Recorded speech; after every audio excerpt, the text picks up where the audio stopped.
Hello, my name is Robert Larson. I'm the owner of the Larson Law Office in Mesa, Arizona, and I focus primarily on estate planning and family law.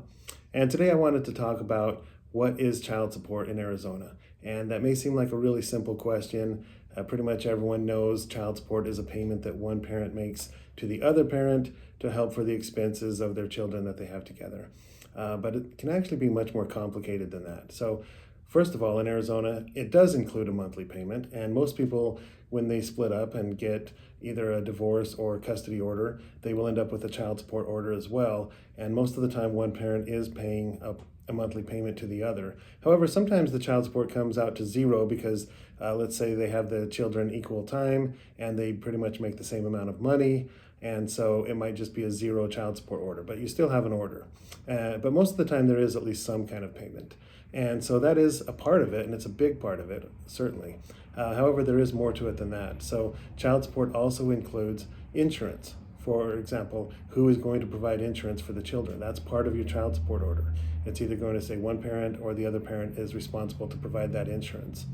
And then it's also going to include medical expenses that are not covered by insurance. So if you have a medical expense or dental or vision or even orthodontist expense and it's not covered by insurance, who's going to pay for it? And your child support order should say that. And most of the time, both parents have some responsibility, and it's a matter of percentages. So one parent will pay for an expense and they'll have to get reimbursed from the other one.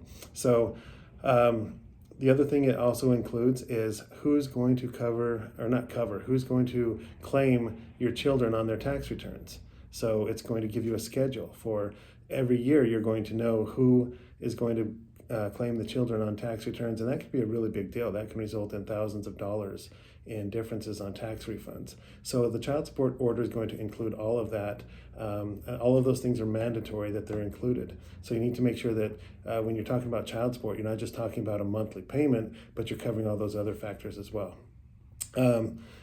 There's other things that are discretionary, so they're not in every single child support order, but they can be if it's appropriate. For example, there could be travel expenses. So if the two parents live far apart, either far apart within Arizona or in different states, then the child support order may include some terms in there that talk about who's going to pay travel expenses or what percentage each parent's going to pay. So that could be part of child support as well. And then also sometimes extracurricular activities are included. So that's not always, but like I said, it's discretionary, and sometimes judges will put that as part of child support also. And by having these things under the umbrella of child support, what it does is it makes them more enforceable, because the judge has a lot more ability to enforce court orders for child support than they do regular court orders. So of course they can do things to enforce any of their orders, but there are extra things they can do when it comes to enforcing child support, all the way up to putting people in jail if they don't follow the child support orders. And that's something that they can't do.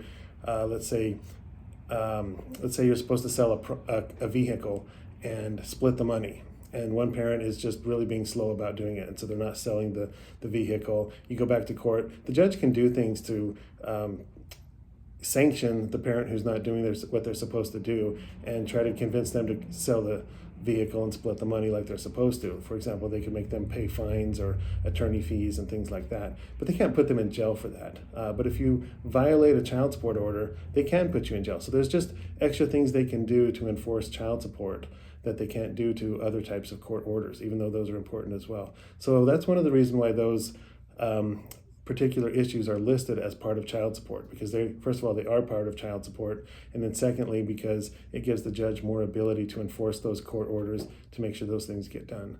So anyway, if you have any questions, feel free to comment. I'd be happy to answer what questions you have. And if you found this video helpful, follow the channel and like the video so that I can make more.